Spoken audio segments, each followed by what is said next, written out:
Hello students, आज का जो हमारा टॉपिक है वो है एंडोक्राइन सिस्टम। इस चैप्टर को हमने स्टार्ट किया था जिसे हमने कहा था कोऑर्डिनेशन एंड कंट्रोल। जो कोऑर्डिनेशन होती है वो हम लोगों ने 2 टाइप्स की पढ़ी थी। एक था हमारे पास नर्वस कोऑर्डिनेशन एंड दूसरा था हमारे पास केमिकल कोऑर्डिनेशन। ठीक है, नर्वस कोऑर्डिनेशन में हम लोगों ने नर्वस सिस्टम को पढ़ा, जिसमें हमने central nervous system, peripheral nervous system दोनों को बहुत ही डिटेल में पढ़ा। और जो केमिकल कोऑर्डिनेशन है इसमें जो अब हम पढ़ेंगे एंडोक्राइन सिस्टम। मीन की कोऑर्डिनेशन एंड कंट्रोल में हम लोगों ने उसके दोनों पोर्शन में से एक पोर्शन को कंप्लीट पढ़ लिया है। अब जो हम दूसरा पोर्शन स्टार्ट करने वाले हैं केमिकल कोऑर्डिनेशन, जो कि एक्चुअली में एंडोक्राइन सिस्टम कहलाता है। ठीक है, इस एंडोक्राइन सिस्टम में जो है हम एंडोक्राइन ग्लैंड्स के बारे में पढ़ेंगे फुल डिटेल में। जो हमारी बुक कहती है कि जो एक्टिविटीज़ लाइक ग्रोथ हो गई, ठीक है, हमारी ग्रोथ होती है, रिप्रोडक्शन करते हैं human beings, maintenance of glucose concentration in blood. ठीक है, हमारे ब्लड में जो है वो ग्लूकोज कंसंट्रेशन को मेंटेन किया जाता है। अगर वो हाई है तो उसे लो किया जाता है, लो है तो उसे फिर जो है वो नॉर्मल किया जाता है। मीन की कंसंट्रेशन को नॉर्मल लेके आते हैं ब्लड में ग्लूकोज की। और reabsorption of water in kidney, ठीक है, किडनी में जो है वो वाटर की रीअब्जॉर्प्शन करवाई जाती है अगर हमारी जो बॉडी में है वो वाटर की कमी हो जाए। ETC ये तमाम की तमाम एक्टिविटीज़ को ना, ठीक है, नीड टू बी रेगुलेटेड, ज़रूरत है रेगुलेट होने की। रेगुलेट होने से क्या मुराद है कि अगर इनकी कंसंट्रेशन हाई है तो उसे नॉर्मल पर लिया जाता है, अगर लो है, डिक्रीज है, तो फिर उसे जो है वो नॉर्मल पर जो है वो लाया जाता है। अब सवाल यहाँ पे पैदा होता है कि इन तमाम एक्टिविटीज़ को आखिर रेगुलेट कौन करता है, राइट? कौन है जो इनको रेगुलेट करता है? जी ये जो हमारा एंडोक्राइन सिस्टम है वो ये जो है वो जॉब परफॉर्म करता है। ठीक है, एंडोक्राइन सिस्टम जो है वो इन तमाम एक्टिविटीज़ को जो क्या है रेगुलेट करता है। एंडोक्राइन सिस्टम जो है वो हमारी बॉडी में जो है रेगुलेशन का काम करता है। ठीक है, ये सिस्टम क्या करता है? This system uses to communicate with, ठीक है, ये this system uses chemical to communicates with this effector. ठीक है, ये क्या करते हैं? केमिकल्स को रिलीज करते हैं, केमिकल्स को इस्तेमाल करते हैं ताकि वो जो है वो अफेक्टर अपने जो उनके अफेक्टर हैं उनसे जो है वो कम्युनिकेट कर सके कि कहाँ कहाँ जो है उन केमिकल्स को इस्तेमाल किया जाएगा। अब ये जो केमिकल्स हैं ना वो कौन होते हैं? एक्चुअली में हार्मोन्स होती हैं। हार्मोन्स वो केमिकल्स होते हैं जो कि एंडोक्राइन जो हैं वो ग्लैंड सिक्रीट करते हैं, राइट? अब हार्मोन्स क्या होते हैं? ठीक है, हमने पढ़ा ये केमिकल होते हैं, पर इसकी डेफिनेशन क्या है? A hormone is a specific messenger molecule. ठीक है, ये एक स्पेसिफिक एक मैसेंजर मॉलिक्यूल है जो कि मैसेज लेके जाता है, synthesized and secreted by an endocrine gland, जो कि एंडोक्राइन ग्लैंड ही उसे जो है वो बनाता है और वही एंडोक्राइन ग्लैंड जो है वो उस हार्मोन को जो है वो सिक्रीट करता है। और वो हार्मोन जो है एक स्पेसिफिक मैसेंजर मॉलिक्यूल है, मीन कि एक स्पेसिफिक जगह पे, एक ख़ास जगह पे जो है उसने एक जो है वो मैसेज जो है वो सेंड करना है, मैसेज लेके जाना है। Hormone is a specific messenger, एक खास किस्म का मैसेंजर मॉलिक्यूल है जो कि सिंथेसाइज भी एंडोक्राइन ग्लैंड करता है, बनाता भी एंडोक्राइन ग्लैंड है, सिक्रेटेड बाय एंडोक्राइन ग्लैंड, और उसे रिलीज भी एंडोक्राइन ग्लैंड ही करता है। ठीक है, अब ये एंडोक्राइन ग्लैंड्स क्या होते हैं?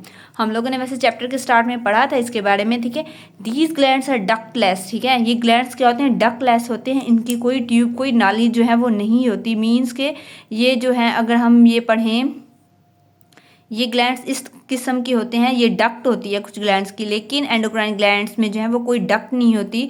वो जो है अपनी जो सिक्रीशन जो होते हैं, वो कौन सी सिक्रीशन थी? हार्मोन्स। ठीक है, एंडोक्राइन ग्लैंड हार्मोन सिक्रीट करते हैं ना, वो जो हार्मोन जो वो सिक्रीट करते हैं वो directly into blood stream, blood के अंदर जो है वो डायरेक्ट करते हैं इस ट्यूब के जरिए। ऐसा नहीं है कि ये ट्यूब जा रही है और यहाँ से हमारी ब्लड वेसल्स आ रही है, वो इस ट्यूब के जरिए इस ब्लड में जो है वो अपने हार्मोन्स को सिक्रीट करें, ऐसा नहीं होता। ये डायरेक्टली जाके ब्लड में जो है वो अपने जो है वो हार्मोन्स को सिक्रीट करते हैं एंडोक्राइन ग्लैंड्स। ठीक है, blood carry the hormone to target organ.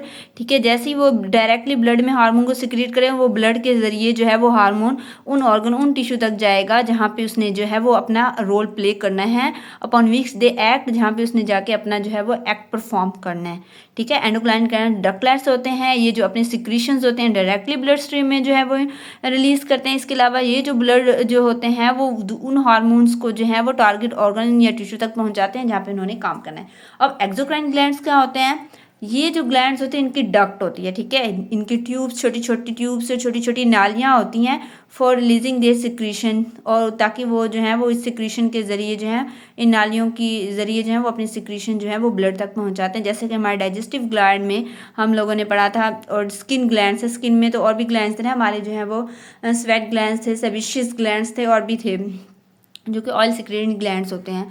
अब डाइजेस्टिव ग्लैंड्स में हमने पढ़ा था कि पेनक्रियास और लीवर, ठीक है। जब हम लोगों ने डाइजेशन पढ़ा था, हम लोगों ने पढ़ा था कि ग्लैंड जो होते हैं इसमें डाइजेस्टिव सिस्टम में हेल्प करते हैं डाइजेशन में। कैसे कि पेनक्रियास जो है वो पेनक्रियाटिक जूस रिलीज करते हैं और लीवर जो है वो बाय डक्ट रिलीज करते हैं। अब ये दोनों जो है ना वो एक ट्यूब में इंटर होंगे, कॉमन बाइल डक्ट, और कॉमन बाइल डक्ट जो है ना फिर वो जो ट्यूब, वो जो डक्ट थी वो ब्लड में इंटर होगी, स्मॉल इंटेस्टाइन में ब्लड में इंटर होगी। वहाँ पे अपनी जो है वो पेनक्रियास पेनक्रियाटिक जूस ब्लड में इंटर करवाएगा और लीवर जो है वो बाइल डक्ट करवाएगा, ठीक है। कॉमन बाइल डक्ट में दोनों ये सिक्रीशन होते हैं और फिर वो ब्लड में जाते हैं। मीन्स कि ये पेनक्रियास से डायरेक्टली ब्लड में इंटर नहीं हो रहे, ठीक है। ये जो सिक्रीशन है, ये पेनक्रियास और लीवर ने सिक्रीशन किया है, डायरेक्टली ब्लड में इंटर नहीं हो रहे, बल्कि पहले जो है वो एक डक्ट में जा रहे हैं, एक ट्यूब में जा रहे हैं, फिर वो ट्यूब जो है उनको सिक्रीशन को ब्लड में इंटर। लेकिन एंडोक्राइन ग्लैंड में क्या होता है कि वो सिक्रीशन जो होती है वो डायरेक्टली ब्लड में चली जाती है बगैर किसी डक्ट के, राइट। आई होप कि आप लोगों को एंडोक्राइन ग्लैंड और एक्सोक्राइन ग्लैंड्स के दरमियान डिफरेंस समझ आ गई होगी।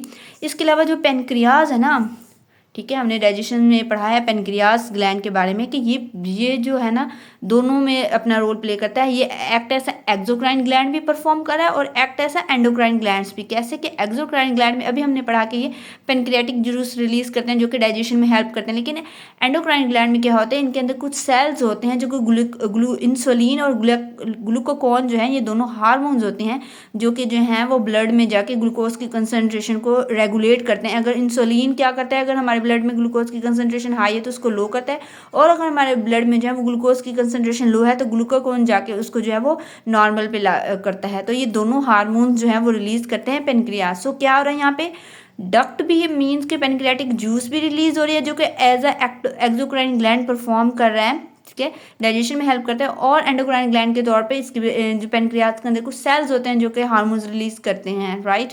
तो पेनक्रियास को हम कह सकते हैं ये जो है वो एंडोक्राइन ग्लैंड और एक्सोक्राइन ग्लैंड दोनों में जो है वो रोल परफॉर्म कर रहा है, ठीक है। इसके अलावा जो है इंपॉर्टेंट एक शॉर्ट क्वेश्चन भी पूछा जाता है कि in list of important endocrine glands, ठीक है, हमारी बुक में है।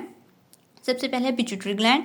पिट्यूटरी ग्लैंड की लोकेशन क्या है, ये हमारे ब्रेन में है। हम लोगों ने जब ब्रेन पढ़ा था, हम लोगों ने पढ़ा था कि हाइपोथैलेमस के साथ जो है, ठीक है, ब्रेन का पार्ट था ना, फोर ब्रेन का पार्ट हाइपोथैलेमस था, उसके साथ जो है एक ना पी शेप का स्ट्रक्चर ग्लैंड जो होता है वो लोकेटेड होता है, उसे हमने पिट्यूटरी ग्लैंड का नाम दिया। तो पिट्यूटरी ग्लैंड की लोकेशन क्या है, ब्रेन में।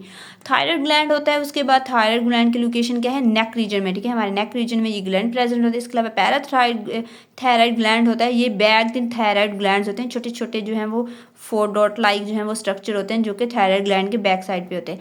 जबकि एड्रिनल ग्लैंड जो होते हैं ये हमारे किडनी के अबव होते हैं। पेनक्रियास जो है वो हमारे एब्डोमेन रीजन में होते हैं। उसके अलावा जो है वो गुनेट हार्मोन है, एक ग्लैंड है। गुनेट मेल एंड फीमेल में दोनों में अलग हो के, मेल में जो गुनेट है वो उसे हम कहते हैं टेस्टिस, एंड फीमेल में ओवरीज कहते हैं। टेस्टिस आउटसाइड द बॉडी होता है जबकि ओवरीज जो है वो एब्डोमेन रीजन में होता है। सो ये था important list of endocrine glands. Next video में 1 बाय 1 जो है वो इन ग्लैंड्स को हम डिस्कस करेंगे। इसके अलावा जो है वो इंपॉर्टेंट शॉर्ट क्वेश्चन में जो है वो हार्मोन्स भी पूछा जाता है कि अब डिफाइन करें हार्मोन को, तो ये इंपॉर्टेंट शॉर्ट क्वेश्चन है। एंडोक्राइन और एक्सोक्राइन ग्लैंड दोनों में डिफरेंस भी पूछा जाता है। सो ये आज का हमारा टॉपिक था। हम लोग ने जो है वो एंडोक्राइन ग्लैंड को जो है वो स्टार्ट किया था।